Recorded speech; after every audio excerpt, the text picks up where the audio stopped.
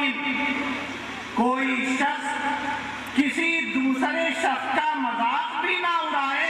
بہت ممکن ہے کہ جس کو ہم کمتر سمجھ کر اس کا مذاق اڑا رہے ہیں، ہنسی ٹھٹھا کر رہے ہیں، وہ اللہ کی بارگاہ میں ہم سے کہیں بلند و برتر اور اعلیٰ و افضل ہو، جس کے اندر کہا گیا کہ ایک مسلمان کا کم از کم یہ فریضہ ہونا چاہیے المسلم من سلم المسلمون من لسانی و یدی، حقیقی مسلمان وہ ہے جس کی حرکتوں اور باتوں سے دوسرا مسلمان محفوظ رہے۔ والمؤمن من امنہ الناس علی دمائہم و اموالہم، اور سچا مومن اللہ پر ایمان و یقین رکھنے والا وہ ہے جس کے بارے میں لوگوں کو اتنا بھروسہ، اتنا اعتماد ہو کہ اس کی موجودگی میں اپنے لوگوں کی جان، مال، عزت و آبرو کو محفوظ سمجھتا ہو، اس کے پاس بغیر کسی ہچکچاہٹ کے اپنے مال اور دوسری چیزوں کو امانت کے طور پر رکھ سکتا ہو۔ اس اسلام کے اندر یہ اعلان کیا گیا واللہ لا یؤمن، وہ شخص مومن نہیں ہو سکتا۔ کون؟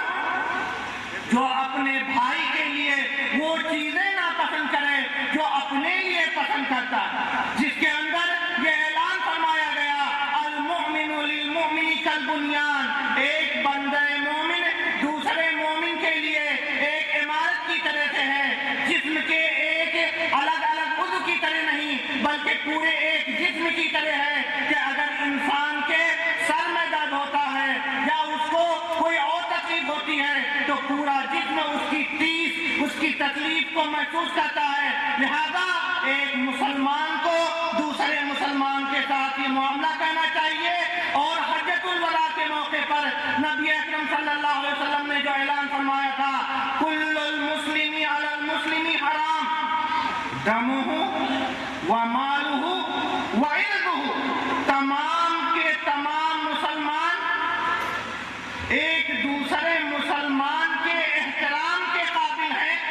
ایک دوسرے مسلمان پر بہت سی چیزیں ایک دوسرے کے لیے حرام ہیں۔ اس میں کیا؟ دم ہو، اس کا خون لینا، ومال ہو، اس کا مال و منال، وعرض ہو، یا اس کی ذات پر، عزت پر، آبرو پر حملہ کرنا، جس کے اندر یہ اعلان کیا گیا سباب المسلم فسوق، مسلمان کو گالی دینا فسق ہے، وقتالہ کفر۔ اور پھر اسلام کی بڑی بڑی اکائیوں کی بات نہیں کرتا، بڑی سے بڑی بات، چھوٹی سے چھوٹی بات بھی بیان کرتا ہے، پھر معاشرے کو اس کے بعد ایک اور چھوٹی اکائی میں تقسیم کرتا ہے، عمر کے اعتبار سے، کسی اور اعتبار سے، چھوٹے اور بڑے میں۔ لہذا فرمان کیا ہے؟ من لم یرحم صغیرنا ولم یعرف شرف کبیرنا فلیس منا، اگر کوئی بڑا ہے، سماج میں بلند و برتر ہے، تو اس کے بڑکپن اور بڑے ہونے کا اظہار اس طور پہ ہونا چاہیے کہ چھوٹوں کے ساتھ پیار سے، محبت سے، انسیت کے ساتھ پیش آئے۔ اور اگر کوئی چھوٹا ہے تو اس کو بھی اسلام سکھاتا ہے وَلَمْ يَعْرِفْ شَرَفَ كَبِيرِنَا، اور جس نے بڑے کے مقام کو نہ جانا، اس کی عزت نہیں کی، اس کا لحاظ نہیں کیا، وہ بھی ہم میں سے نہیں۔ پھر آگے اور بڑھتا ہے قریبی رشتہ داروں، اسلام کہتا ہے سل من قطعک، سل من قطعک، رشتے اور ناطے نبھانے کا طریقہ کیا ہے؟ جو آپ کے ساتھ اچھے معاملات کرتا ہے اس کے ساتھ اچھے معاملات کرنا تو ہر ایک جانتا ہے۔ اسلام کا طریقہ یہ ہے کہ سل من قطعک، اس سے صلہ رحمی کرو جو تم سے قطع تعلق ہی کرے۔ کیوں؟ لیس الواصل بالمکافی انما الواصل من اذا قطعت رحمه وصلح، صلہ رحمی کرنا اس کو نہیں کہتے ہیں کہ کوئی آپ کے ساتھ اچھا معاملہ کرے اس کے بدلے میں آپ بھی کر دیں، بلکہ صلہ رحمی کا اسلامی نظریہ یہ ہے کہ جس کے رشتے ناتوں کا لحاظ نہ کیا جائے آپ اس کے بھی رشتوں کو جانیں، پہچانیں، اس کا لحاظ رکھیں، اس کے حقوق کو ادا کریں، اور پھر ان رشتے ناتوں میں تھوڑا اور نیچے آتے ہیں اور چند اور قریبی رشتوں کا تذکرہ ہوتا ہے۔ ان قریبی رشتوں میں سب سے مقدس رشتہ ماں اور باپ کا رشتہ، ماں اور باپ کا رشتہ بچوں سے وہ رشتہ ہوتا ہے کہ جس کے برابر کوئی رشتہ نہیں۔ وَقَضَىٰ رَبُّكَ أَلَّا تَعْبُدُوا إِلَّا إِيَّاهُ، تمہارے رب کا یہ فیصلہ ہے کہ اگر عبادت کرو تو صرف اور صرف اللہ کی۔ وَبِالْوَالِدَيْنِ إِحْسَانًا، اور والدین وہ ذات ہے، وہ شخصیت ہے جو اللہ کے بعد اس کائنات میں آپ کی توجہ کے سب سے زیادہ مستحق ہے۔ یہاں ایک پہلو اور قابل غور ہے، وَقَضَىٰ رَبُّكَ أَلَّا تَعْبُدُوا، اللہ کے علاوہ کسی اور کی عبادت نہیں ہونی چاہیے۔ آگے فرما رہے ہیں وَبِالْوَالِدَيْنِ، والدین کے بڑے احسانات ہیں۔ حمل کے درمیان بے شمار تکلیفوں کو جھیلتے ہوئے پیٹ میں رکھا، جنتے وقت ماں کی جو پریشانیاں ہوتی ہیں، دودھ پلاتے وقت جو لحاظ جو پریشانیاں ہوتی ہیں، ان تمام چیزوں کے باوجود قرآن جب کہہ رہا ہے تو یہ نہیں کہہ رہا ہے کہ والدین اللہ کے بعد تمہاری عبادت کے مستحق، بلکہ عبادت کا تصور تو اللہ کے علاوہ کسی کے ساتھ نہیں کیا جا سکتا، بلکہ جو ظاہری طور پر تم کو دنیا میں جنم دے رہا ہے، اپنے ظہور کے لیے تم جس کے محتاج تھے اس کے ساتھ تم زیادہ سے زیادہ جو کام کرو گے وہ کیا؟ اس میں سلوک۔ وَإِن جَاهَدَاكَ، اور اگر یہ کوشش کرے عَلَىٰ أَن تُشْرِكَ بِي، کہ اللہ کے ساتھ کسی کو شریک کرو، فَلَا تُطِعْهُمَا، تو اس معاملے میں ان کی بھی باتیں نہیں ماننی۔ لیکن والدین کا جو مقام ہے، جو مرتبہ ہے، جو بچے سے تعلق ہے، اس کے پیش نظر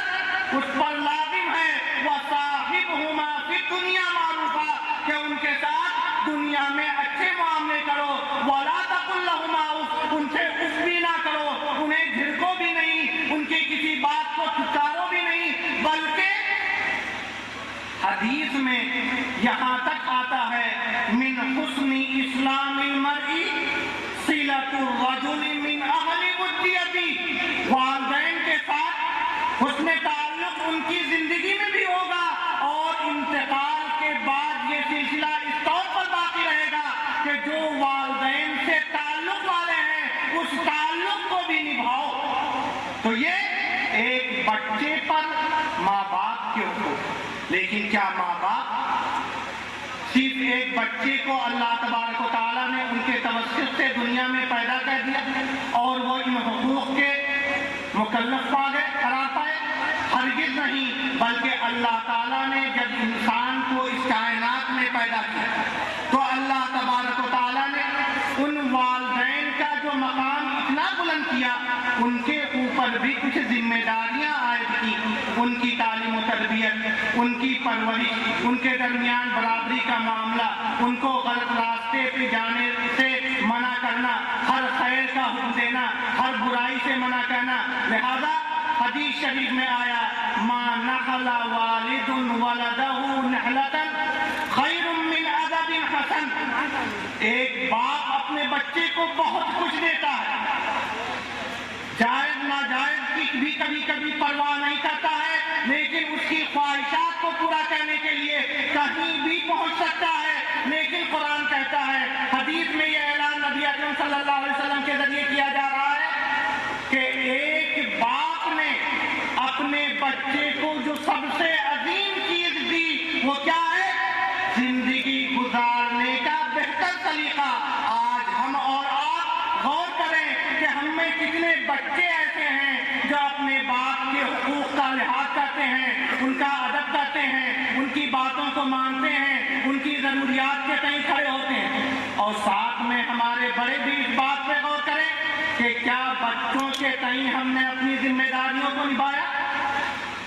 جس نبی نے ہمیں حکم دیا مروا اولادکم بالصلاۃ وہم ابناء سبع، اپنے بچوں کو دین کا عادی، نماز کا عادی بنانے کے لیے 7 سال سے ہی انہیں تلقین کرو، واضربوہم علیہا وہم ابناء 10، اور 10 سال پہنچنے پر بھی اگر وہ اس کا لحاظ نہ رکھیں تو ان کی غلطیوں پر تادیبی کارروائی کرتے ہوئے ان کو مار پیٹ بھی سکتے ہیں۔ کیا ہم نے ان کی تربیت کے اس پہلو کو اپنے ذہنوں میں رکھا؟ کیا ہم نے دیکھا کہ ہمارا بچہ کس انداز میں زندگی گزار رہا ہے؟ ہمارا بچہ گالی دیتا ہے، برے الفاظ سے اپنے پڑوسی آس پاس کے لوگوں کو بلاتا ہے، لیکن ہم اس پہ خاموش ہی نہیں رہتے، بسا اوقات تو اللہ معاف فرمائے ہم اس پہ خوش ہوتے ہیں۔ کیا یہ ماں باپ کی ذمہ داریاں ہیں اس دین میں جس میں ہم اور آپ پیدا کیے گئے، جس کے اندر اللہ تعالیٰ نے کسی طرح کے خوف اور رنج و الم کو دور کرنے کا وعدہ کیا؟ صرف ایک مطالبہ کہ ہم نے جو ہدایت بھیجی اس پر عمل کرو۔ آج ہم کس طرح سے یہ مطالبہ کر سکتے ہیں؟ کس طرح ہم رونا رو سکتے ہیں؟ کسی کے پاس جا کے کہہ سکتے ہیں میرا بیٹا میرا لحاظ نہیں کرتا، میری باتیں نہیں مانتا، میرے ساتھ ایسا معاملہ اور ویوہار کرتا ہے؟ کیا ہم نے کبھی غور کیا کہ جب ہمارے بچے چھوٹے تھے ہم نے ان کی تئیں اپنی ذمہ داریوں کو پورا کیا، ان کی تعلیم و تربیت کی طرف توجہ دی، ان کو سلیقہ سکھلایا، ان کو برائیوں سے روکا؟ کیا ان کے درمیان ہم نے برابری کا معاملہ کیا؟ جبکہ ہمارا نبی فرماتا ہے کہ اپنے ساؤ بین اولادکم، اگر تمہارے کئی بچے ہیں تو ان بچوں کے ساتھ معاملہ بھی برابر کرو۔ تم کیسے یہ امید رکھو گے کہ تم ایک بچے کے ساتھ خصوصی عنایت دکھاؤ اور دوسرے بچے کے ساتھ کوئی توجہ نہیں اور بعد میں یہ امید کرو کہ یہ تمہارے ساتھ اچھا معاملہ کرے؟ دونوں بھائی برابر تمہارے حقوق کا لحاظ رکھیں، تو جس طرح تم نے ان کو پالا پوسا ہے، جس طرح ان کے حقوق کا لحاظ رکھا ہے، اسی طرح کا پھل اس پودے میں اگے گا۔ تو یہ ممکن نہیں کہ آم بوئیے اور امرود اس میں سے آپ توڑ نہ سکیں۔ میرے بھائیوں، اس کے بعد ہمارے اور آپ کے پاس پڑوس رہنے والے جنہیں ہم پڑوسی کے نام سے جانتے ہیں، اسلام نے ان کو بھی فراموش نہیں کیا اور حکم دیا اور فرمایا واللہ لا یؤمن واللہ لا یؤمن واللہ لا یؤمن۔ حضرت عائشہ نے فرمایا کہ اتنی تاکید کی کہ مجھے شبہ ہونے لگا کہ کہیں ان کو وراثت میں حصہ نہ دلوا دیں۔ اتنی تاکید، اور کون شخص مومن نہیں ہو سکتا؟ من لا یأمن جارہ بوائقہ، جس کا پڑوسی اس کے پڑوسی کی حرکتوں سے محفوظ نہ ہو۔ آج ہم اور آپ پڑوسی کی ضرورتوں، تقاضوں، ان کی سہولتوں کا کتنا خیال کرتے ہیں؟ نبی اکرم صلی اللہ علیہ وسلم کا معاملہ یہ ہے کہ فرماتے ہیں لا تحقرن جارۃ لجارتھا ولو فرسن شاۃ، ایک پڑوسی دوسرے پڑوسی سے تعلقات نبھانے میں اس چیز کو بھی معمولی نہ سمجھے کہ وہ تحفے میں معمولی چیزیں ان کے ہاں بھیج رہے ہیں، لہذا پڑوسیوں کا بھی خیال کرنا ہے۔ اور اس کے اندر یتیموں کے ساتھ بھی لحاظ کرنے کا حکم دیا گیا، اور قرآن کریم کی ایک آیت جس کے اندر یتیموں کا بھی تذکرہ ہے، اس کے اندر اللہ تعالیٰ فرماتے ہیں وَأَمَّا الْيَتِيمَ فَلَا تَقْهَرْ وَأَمَّا السَّائِلَ فَلَا تَنْهَرْ، یتیم جس کے باپ نہیں ہے، جو باپ کے سایہ عاطفت سے محروم ہو گیا ہے، وہ تمہارے ہمدردی کا، پیار و محبت کا مستحق ہے، تمہارے جھڑکنے کا نہیں۔ اور اگر کوئی تمہارے پاس ہاتھ پھیلاتا ہے، اپنی ضرورت کو پیش کرتا ہے، تو اس کی ضرورت کو بھی پورا کرو، اور اگر پورا نہیں کر سکتے ہو تو کم از کم فلا تنہر، اسے جھڑکو نہیں۔ اور دوسری جگہ کہا جا رہا ہے ولا تقربوا مال الیتیم الا بالتی ہی احسن، یتیم کے مال کے قریب نہ جاؤ، مگر اگر جانا ہی ہو تو اچھے طریقے پہ، اچھے ارادوں، اچھی چیزوں کے توسط سے۔ میرے بھائیوں یہ موضوع بہت طویل ہے، بہت لمبا وقت لگ جائے گا، لیکن میں اب اخیر میں ایک خاص چیز کی طرف آپ کی توجہ مبذول کرانا چاہتا ہوں، اور اس کی وجہ یہ ہے کہ اللہ تعالیٰ نے مجھے بار بار توفیق دی کہ میں آپ کے درمیان مختلف پروگراموں اور تقریب میں آتا رہا۔ ان تقریبات میں آنے میں مجھے اس چیز کی خوشی ہوئی، مسرت ہوئی کہ ایک باپ، والدین، گھر کے بڑے اپنے گھر کے ان افراد کو جن کی تقریبات ہوتی ہیں، شادی بیاہ ہوتے ہیں، ان سے غائب درجہ ہمدردی، پیار، محبت اور تعلق رکھتے ہیں، اور ان کی خواہش ہوتی ہے کہ دل کھول کے جو کچھ ہو سکے اس میں لٹا دیا جائے۔ لیکن میرے بھائیوں، یہ کائنات پوری کی پوری ایک اکائی ہے۔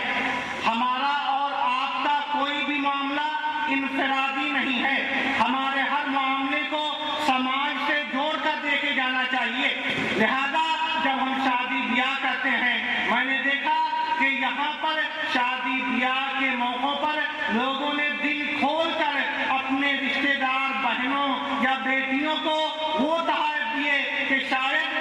ہر خاص و عام کے بس کی بات نہیں۔ ان کا جذبہ یہاں تک قابل قدر ہے کہ وہ اپنی بیٹیوں کے لیے بہتر سے بہتر کرنا چاہتے ہیں۔ لیکن میرے بھائیوں، آپ یہ بتائیں کہ کیا آپ میں کوئی ایسا شخص ہے